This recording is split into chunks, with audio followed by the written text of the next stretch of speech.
আপুনি যদি সদায় পূজা পাঠ কৰিবলৈ নোৱাৰে তেন্তে এইকেইটা কাম কৰক আপুনি পূজা পাঠ কৰাৰ সমানে ফল পাব আমি পূজা পাঠ কিয় কৰোঁ যাতে আমি ঈশ্বৰৰ লগত একাত্ম হ'ব পাৰোঁ আমি ঈশ্বৰক বিচাৰি পাওঁ বা আমি কিবা এটা বস্তু বিচাৰি ভগৱানৰ ওচৰত পূজা পাঠ কৰোঁ কিন্তু কিছুমান মানুহ এনেকুৱা থাকে ধৰক তেওঁলোকে ঘৰৰ বাহিৰত আছে তেওঁলোকৰ হাতত পূজা পাঠ কৰিবলৈ একেবাৰে সময়ে নাই তেনে ক্ষেত্ৰত তেওঁলোকে কি কৰিব তেওঁলোকে যে ভগৱানৰ আশীষ নাপাব তেনেকুৱাটো কথা নাই তেওঁলোকেওতো ভগৱানক বিশ্বাস কৰে কেৱল মাত্ৰ তেওঁলোকে পূজা পাঠ কৰিবলৈ সময় নাপায় কিন্তু ইচ্ছা কৰিলে মানুহে ওলাব পাৰে কিন্তু কেতিয়াবা কিছুমানৰ হৈ যায় তেনেকুৱা তেনে ক্ষেত্ৰত আপুনি কি কৰিব যি কৰিলে আপুনি পূজা পাঠ কৰাৰ সমানে ফল পাব আজি মই ভিডিঅ'টোত কম জানিব বিচাৰিলে ভিডিঅ'টো চাব শেষলৈকে আপুনি যদি আপোনাৰ ইউটিউব ফেচবুক অথবা ইনষ্টা লিগেল আৰু অৰ্গেনিকভাৱে গ্ৰোথ কৰিব বিচাৰে আমাৰ লগত যোগাযোগ কৰিব আপুনি আমাৰ পৰা legal views legal subscriber legal followers এই সকলোবোৰ লিগেল আৰু অৰ্গেনিকভাৱে ল'ব পাৰিব আমাৰ হোৱাটছএপ নাম্বাৰ 9864808721 আপুনি আমাৰ হোৱাটছএপত মেছেজ কৰিব আপোনাৰ ক্ৰাইটেৰিয়াখিনি জনাই দিব আৰু আপোনাক আমাৰ তৰফৰ পৰা ফোন কৰা হ'ব এতিয়া আমি জানিম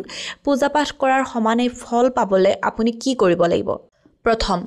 আপুনি কি কৰিব গোমাতাৰ সেৱা কৰিব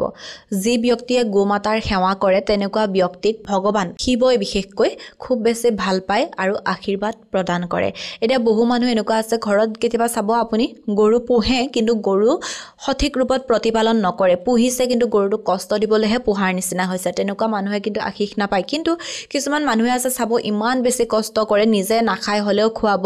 যেনেকৈ নহওক কষ্ট কৰি প্ৰতিপালন কৰি থাকে তেনেকুৱা মানুহে যদি পূজাও নকৰে খুব ভাল ফল পায় দ্বিতীয়তে হৈছে কুকুৰক আপুনি ৰুটি খুৱাব আপুনি কুকুৰক ৰুটি খুৱালে কি হয় কাল ভৈৰৱ আৰু মহাদেৱ শিৱ খুব বেছি সন্তুষ্ট হয় আৰু আশীষ প্ৰদান কৰে এতিয়া এই উপায়খিনি তেওঁলোকে কৰিব পাৰে যিসকল বিশেষকৈ ঘৰৰ বাহিৰত থাকে তেওঁলোকে সুবিধা নাপায় তেওঁলোকে ধৰক গৰু নাপায় কিন্তু কুকুৰটো পায় ৰাস্তাই ঘাটেই হওক য'তে ত'তে কুকুৰ পায় ন তেনে ক্ষেত্ৰত আপুনি সদায় কুকুৰক ৰুটি খুৱাব পাৰে তেতিয়াহ'লে কাল ভৈৰৱ আৰু মহাদেৱ শিৱ সন্তুষ্ট হয় আৰু তৃতীয়তে হৈছে পক্ষীক আপুনি দানা দিয়ক এইটোতো একেবাৰে সহজ আপুনি কুকুৰো যদি নোৱাৰে কুকুৰক ভয় কৰে গৰু আপুনি নাপায় তেনেহ'লে আপুনিতো পক্ষীবিলাক পায় চৰাই পায় সেই চৰাইক আপুনি সদায় দানা দিয়ক সদায় চৰাইক আপুনি খাদ্য দিয়ক আপুনি আপোনাৰ চাদৰ কাষতেই হওক বা আপোনাৰ বেলকনিতেই হওক চৰাইৰ কাৰণে আপুনি খাদ্য ৰাখি থৈ দিয়ক তাতে আহি চৰাই যেতিয়া খাদ্য খাব আপুনি পূজা কৰাৰ সমানে ফল লাভ কৰিব